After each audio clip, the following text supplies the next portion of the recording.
James, 1 year ago when you guys had such a great end to the season, you could sell hope to the fans even though you didn't make the playoffs. What would you say this year? Obviously, we had a tough end of the season. Obviously that's not it's not news to anyone. But I think some tough things happened and it just kind of snowballed. I don't think that's a reflection of the group of guys here, the team we have. I think you look, for 25, 30 games a year, we didn't play our best. Although in those games we had a couple good stretches. But for most of the season, we played really well and we put a good product out in the ice. And so, you look at you always have to take the positives. And for most of the year, we had a really good, competitive, determined team. Can you take any positives yourself, given the injuries, James, and not being able to really build off what you did last season? Yeah, this year, I've been thinking about, obviously, especially the last 2 weeks, and obviously it was one of the toughest years of my career, you could say. But maybe it'll probably be the most valuable. I learned so many things about myself, so many things about my character, my faith, my ability to play different situations on the ice, how to respond to different types of adversity, criticism, expectations, you name it. The list is huge of all the things I learned this year. And so you never want to have a tough season because you always want to win. But, hopefully in 15 years when I look back on my career, I'll see this as one of the most valuable years of my life. What did you learn first and foremost? You're talking about learning things about yourself and your faith and whatever it may be. What did you learn first and foremost? What's the most important thing? Dealing with adversity, I'd say, and how to be mentally tough through it. Obviously with the expectations so high and then things not working out as well as I'd like them, especially personally. How feeling, coming up with a way of how to deal with it and not let it get to you and still come to the rink and work your hardest and being positive, as positive as you can. When tough times come, the easiest thing to do is buckle and give up and not try and that's human nature, I think, just to give up. And so to find a way to come and keep working hard and practice and trying to have a smile on your face and trying to get better, even though there's a lot of negativity around you. That's probably the biggest thing I learned. And going forward with that, there's going to be times in the long playoff runs where maybe you get shelled one game and you just want to give up a game 6 and give up game 7 and that's it. You know what I mean? But in a year like this where you learn how to deal with that, hopefully that'll help you in those situations down the road. James, how's your health? Looking forward to that. It's good. It's really good, actually. I had some really good news this last weekend when I saw a neck specialist in Montreal, and he said that it was pretty much neck related. So it's something that's really fixable, and so hopefully it should be no problem going forward. Is surgery required at all, James? Or? No, not at all. It's actually kind of probably something that's just come along as the years have gone by, and this year it just came forward, I guess, with a couple of contacts, and a whiplash effect and stuff like that. So it was actually outstanding news for me, and so I've absolutely no qualms going forward for next year for the rest of my career. It kind of almost wiped the slate clean, really. Was this more difficult too this year, given the expectations after the contract that you signed? I don't know.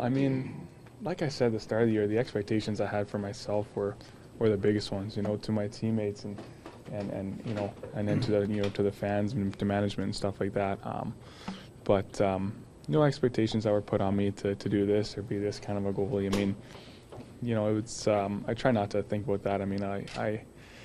The biggest thing to me is being honest and playing the best that I can play. You know what I mean? And that's where it became frustrating for me because even though I was working hard and trying to be honest, especially in practice and staying after and working on things, I still felt that I wasn't playing to the best of my ability for whatever reason. So that was frustrating, but But I mean, as far as the expectations from others, I don't think that that caused too much grief. James, when you had the injury earlier in the year, did you see an next specialist then, or is this just something you saw now? No, I didn't see any specialist earlier in the year. So are you worried then it was all concussion related? Is that what you're thinking? You know, honestly, I mean, unfortunately, you don't know. You know what I mean? But having gotten the news I got from this last guy, I mean, there's obviously reason to believe that you know that wasn't a concussion as well. So that's why I feel it was a pretty freeing weekend for me. That's for sure. Does it feel like the whole season sort of not hinged, but certainly took a turn after that game in Montreal? Because you hadn't lost a game in regulation at that point, and it seemed like for whatever reason it just didn't come back for you after you came back. Yeah, that was obviously you know.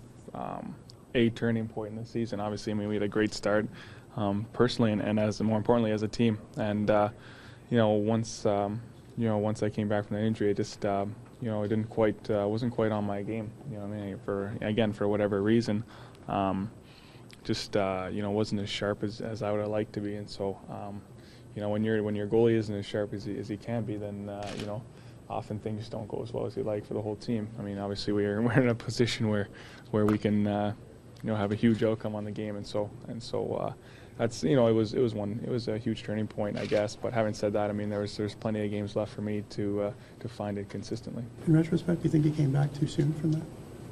I don't think so. No, I mean, definitely not from a medical standpoint at all. I mean, I was thoroughly checked out. I was thoroughly taken care of. You know, Doc and the rest of the team. You know, they all, you know, they made sure I was good. There's no sense in that, I don't think. But no, I mean, it was just a matter of trying to find your game after that, and it just unfortunately didn't work out, which was pretty frustrating for me. When you look ahead to maybe next September, and you know, we don't know what Monster's situation is. Scrivens has proven he can play in the league, and you know, some people think that, you know, what Burke needs to do is get a veteran goalie or kind of be a tandem. What do you think about all that? Obviously, I trust anything and everything that Berkey does and chooses to do.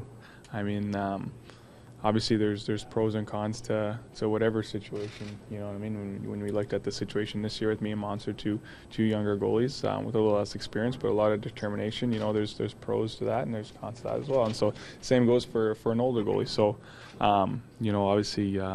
You know, talking about Monster, I mean, we had a good time this year. I thought we got to know each other better than obviously we did the year before, and thought we had a good friendship for the most part, and we challenged each other and joked around with each other, and so you know, if they choose to sign him and he comes back, you know, it'd be great, because I think he's a heck of a guy and a great goalie, and I thought he played really well this year. So could have no issues there with him, but if they choose to go another way, I mean.